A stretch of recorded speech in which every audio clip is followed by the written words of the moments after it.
Savitri, page 118, Book 2, the Book of the Traveler of the Worlds, Canto 3, the Glory and the Fall of Life.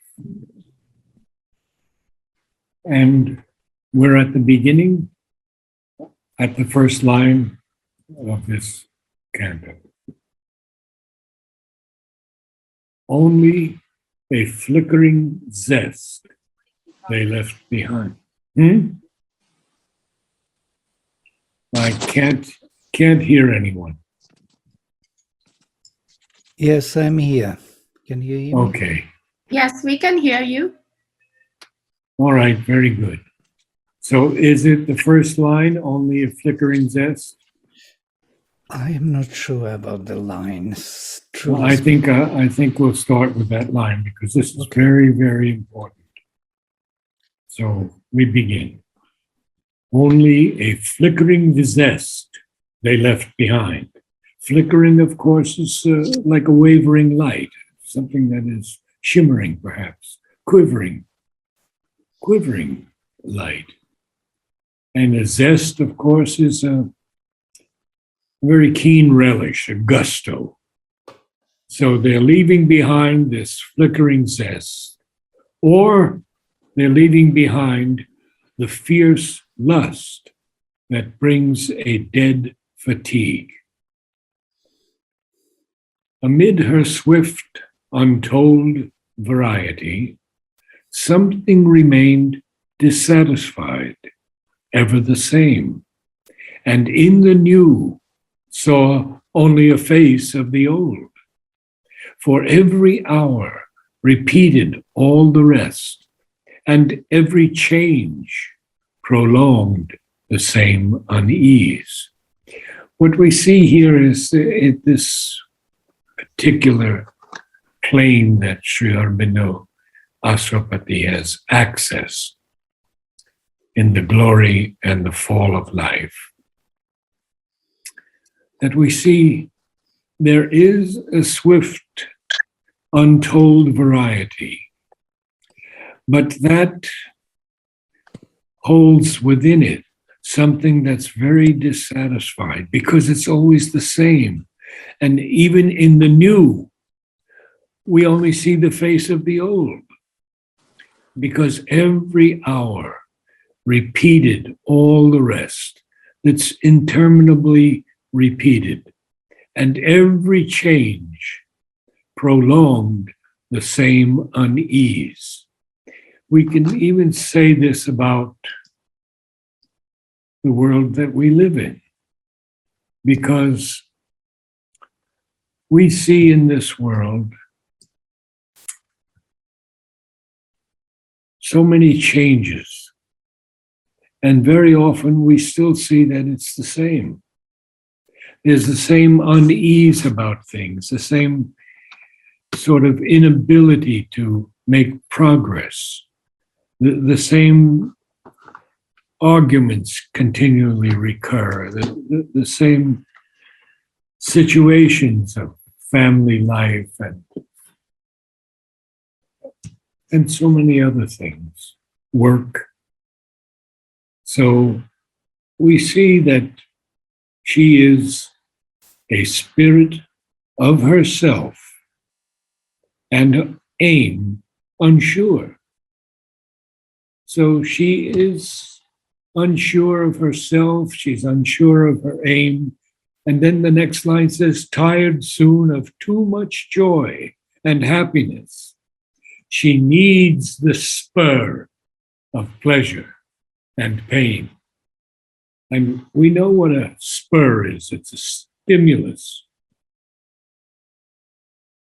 When we see the cowboys in America in the old days, spurring on the horses with their spurs on the heels of their boots. So she needs this spur of pleasure and of pain, even of pain, and the native taste of suffering and unrest. She strains for an end that never can she win. A perverse savor haunts her thirsting lips. For the grief she weeps, which came from her own choice. For the pleasure yearns that racked with wounds her breast. Aspiring to heaven, she turns her steps towards hell. Now, let's go through this a little bit. We've seen that she needs this spur of pleasure and pain. And there is a perverse savor. A savor is something that one takes pleasure in. You savor a good food, or you savor a drink, something like that. So this perverse of course is perverted, wrongly self-willed, persisting in error. So a perverse savor haunts. Haunts, of course, is a different use here of the word haunts. It's something that recurs persistently. A perverse savor haunts her thirsting lips. What else happens? Well, for the grief, she weeps for the grief, which came from her own choice. And you see how beautifully the poet changes something that would be a prose statement to a poetic statement. For the grief she weeps, which came from her own choice. Iambic pentameter. For the pleasure yearns that racked with wounds her breast. Something that racks us, it inflicts torment and anguish upon us. So we see that she is aspiring on this plane towards heaven, but she turns her steps towards hell. And I can tell you this is not an unusual occurrence on earth also. Sri Aurobindo speaks of people getting visions, extraordinary insights, and they think they've caught it, and it blows up the ego. It inflates the ego. And when that happens, one can easily turn one's feet towards hell. Chance she has chosen, and danger for playfellows.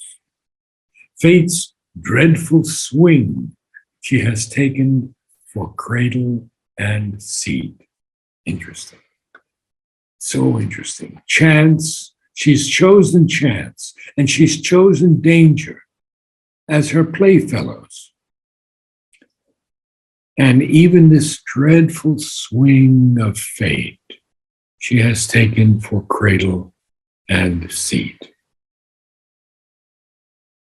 Yet, pure and bright, from the timeless was her birth.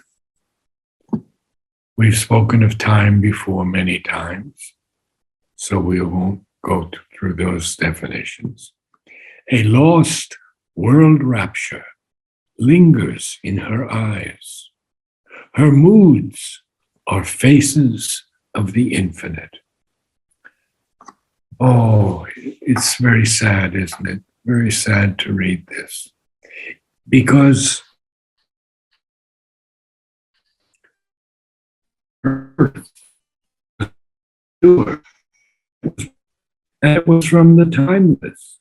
And not only that, but there is a lost world rapture that is lingering in her eyes. Now, there's a comma there, and then the next sentence is going to have a colon. Her moods are faces of the infinite. Well, we can say, how is that even possible? But we understand when we read the Integral Yoga, either the essays on the Gita or the synthesis of yoga, that everything is the divine. The smallest worm, the stone, everything is the divine. And so here, it's an aspect of the divine that has this world, lost world rapture lingering in her eyes. Her moods are faces of the infinite. So everything is a face of the infinite. And this is something we all have to realize, that once we get out of this body, life, and mind, which Ranganathan, our beloved Ranganathan, calls the first stage, and we enter into the higher mind, illumined, intuitive, up to overmind, we find that these things we had seen in the first stage are not real, seemingly not real. And that's where the Buddhists and others achieving nirvana or moksha, feel that they have gone as high as they can go. But they leave behind the earth. They leave behind this beautiful world. And this is what Sri Aurobindo is calling to us. He's asking us, telling us that beauty and happiness are her native right, and endless bliss is her eternal home. How many times has Sri Aurobindo told us that this earth was made for bliss? And bliss is the original delight of existence. And it is poured into each of us. And he enters into our form, our human substance, with this bliss to help us in the integral transformation of our nature. But he tells us also that this bliss is not a supreme pleasure of the heart and sensations with the experience of pain and sorrow as the background, but a delight, self-existent and independent of objects and particular experiences, a self-delight which is the very nature, the very stuff, as it were, of a transcendent and infinite existence. Now we're going to find out what happens. This now revealed its antique face of joy, a sudden disclosure to the heart of grief, tempting it to endure and long and hope. Even in changing worlds, bereft of peace, in an air racked with sorrow and with fear.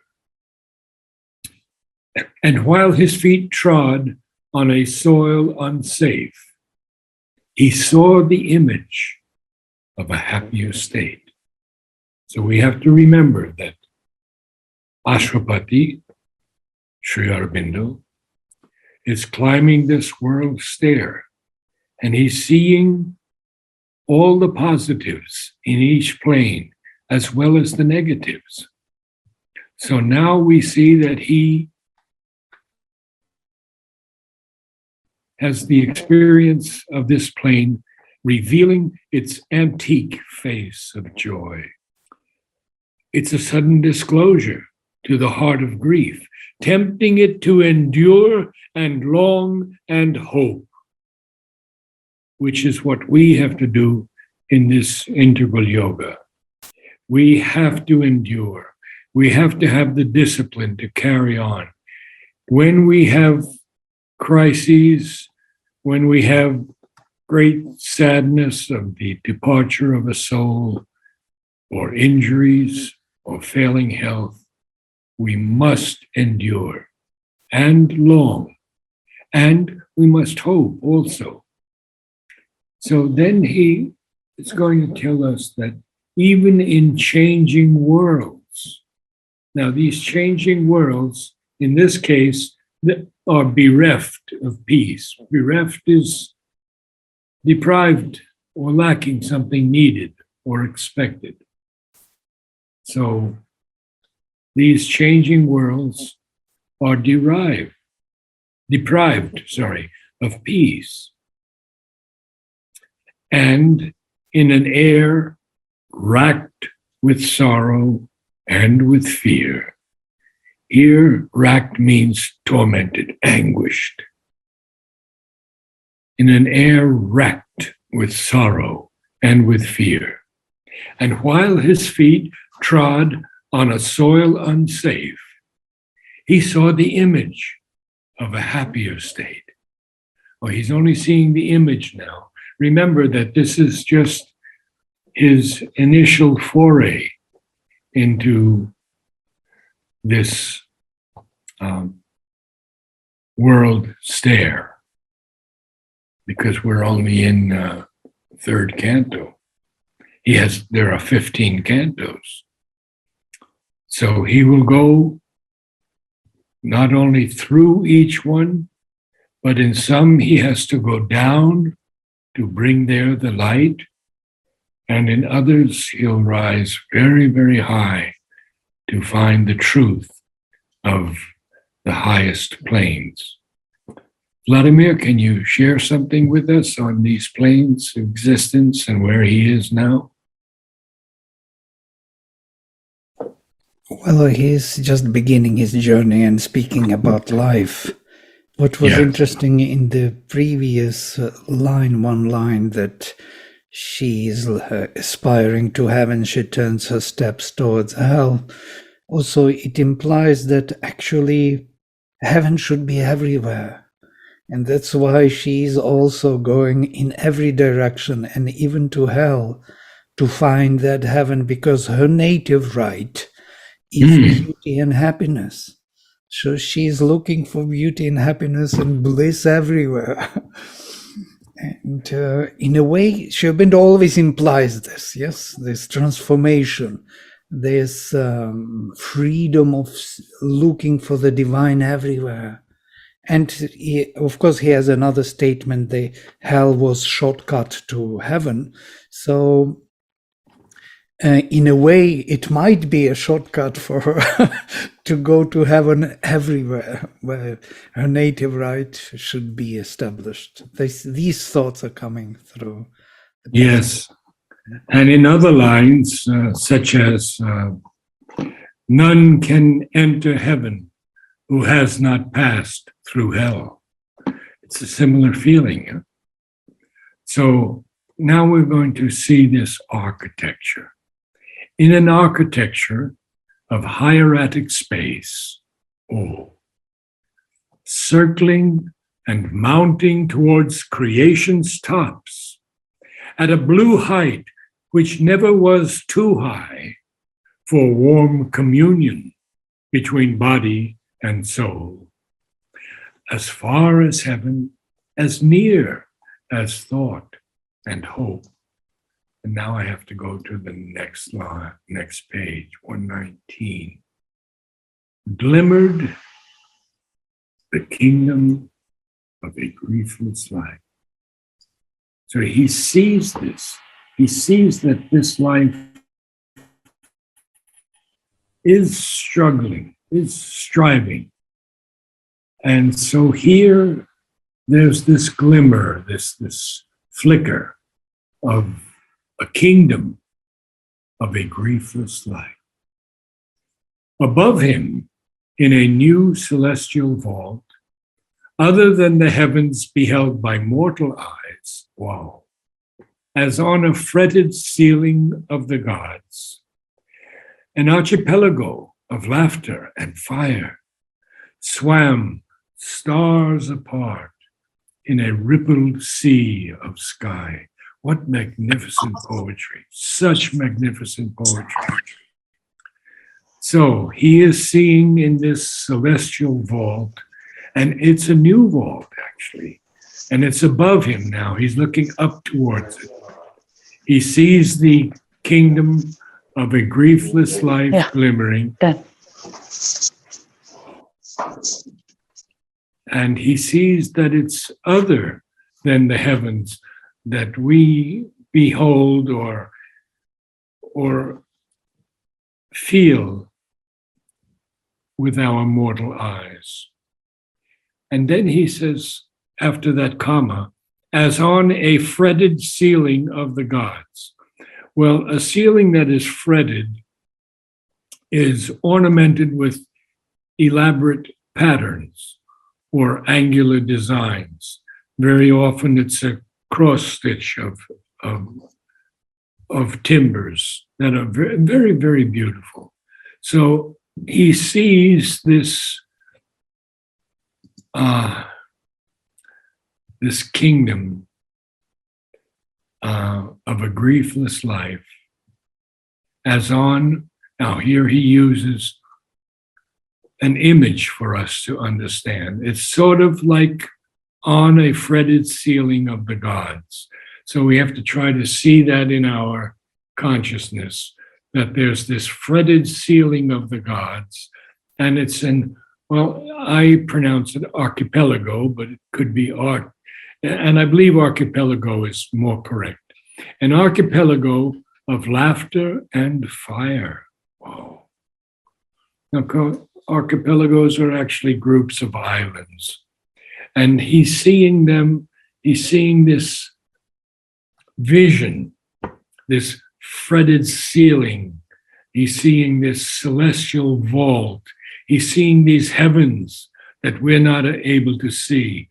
And he's seeing this archipelago of laughter and fire. And what is it doing?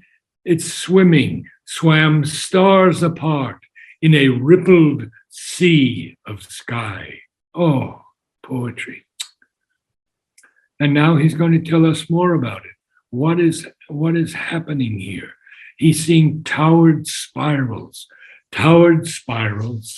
magic rings of vivid hue, and gleaming spheres of strange felicity floated through distance like a symbol world. So it's almost like a symbol world, but it's even more than that. He's seeing it, he's experiencing much of it, and he's seeing these magic rings and in this towered spirals. He's seeing gleaming spheres of strange felicity, another name for joy or bliss. And they floated through distance like a symbol world. Now he's going to tell us more about it. On the trouble and the toil they could not share, or the unhappiness they could not aid. Impervious to life's suffering, struggle, grief, untarnished by its anger, gloom, and hate. Unmoved, untouched, look down great visioned plains, blissful forever in their timeless right. So he has seen them, he's continuing to see them, and they are floating through distance like a symbol world. But as they float through distance here, they cannot share the trouble and the toil. They cannot even share the unhappiness or aid this unhappiness. Why? Well, because they are incapable of being influenced or affected, and therefore impervious to life's suffering, struggle, grief. And then he uses untarnished by its anger, gloom, and hate. Untarnished, of course, is unsullied, unblemished. And what is happening? Well, they are unmoved and they are untouched. And these great vision planes look down, blissful forever in their timeless right. I'll go a little further because this is such a vision. Absorbed in their own beauty and content, of their immortal gladness, they live sure. Apart in their self-glory plunged, remote, burning, they swam in a vague, lucent haze, an everlasting refuge of dreamlight, a nebula of the splendors of the gods, made from the musings of eternity. Yes, they are absorbed in their own beauty and content, and they live sure of their immortal gladness. But they live apart also in their own self-glory. They're plunged in it. They're remote, burning. They are swimming in a vague, lucent haze, an everlasting refuge of dreamlight, a nebula. A nebula is, of course, dust in interstellar space or clouds of gas, mainly hydrogen gas. A nebula of the splendors of the gods, made from the musings of eternity. Now, I would like to ask someone to read what we've gone through tonight and see if we can all feel that experience. Can I have someone to read? Only a flickering zest they left behind, or the fierce lust that brings a dead fatigue. Amid her swift, untold variety, something remained dissatisfied, ever the same, and in the new saw only a face of the old. And in the new saw only a face of the old. And in the new saw only a face of the old. Good. For every hour repeated all the rest, and every change prolonged the same unease. A spirit of a self and aim unsure, tired soon of too much joy and happiness. She needs the spur of pleasure and of pain, and the native test of suffering and unrest. The native taste. And the native taste of suffering and unrest. She strains for an end that never can she win. A perverse savor haunts her thirsting lips. For the grief she weeps, which came from her own choice. For the pleasure yearns that raked with wounds her breast. Racked. Racked with wounds her breast. Aspiring to heaven, she turns her steps towards hell. Chance she has chosen, and danger for playfellows. Fate's dreadful swing she has taken for cradle and seat.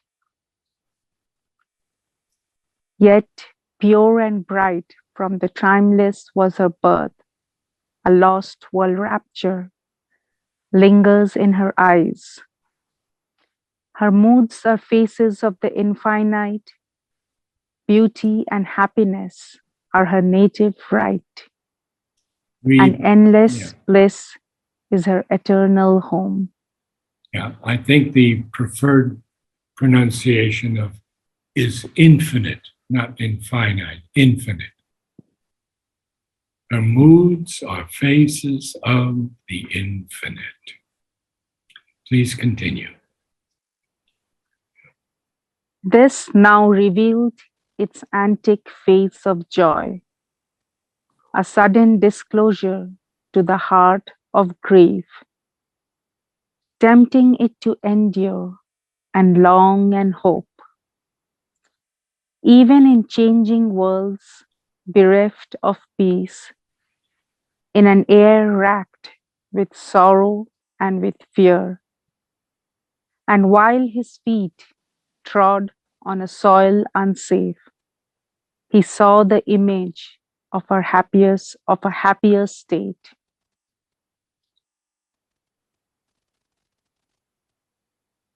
In the architecture? In an architecture of hieratic space, circling and mounting towards creation's tops, at a blue height which never was too high, for a warm communion between body and soul, as far as heaven, as near as thought and hope.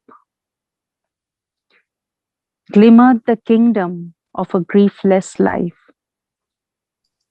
Above him, in a new celestial vault, other than the heavens beheld by mortal eyes, as on a fretted ceiling of the gods, an archipelago of laughter and fire, swarm stars apart in a rippled sea of sky, towered spirals, magic rings of vivid hue, and gleaming spheres of strange felicity floated through distance like a symbol world.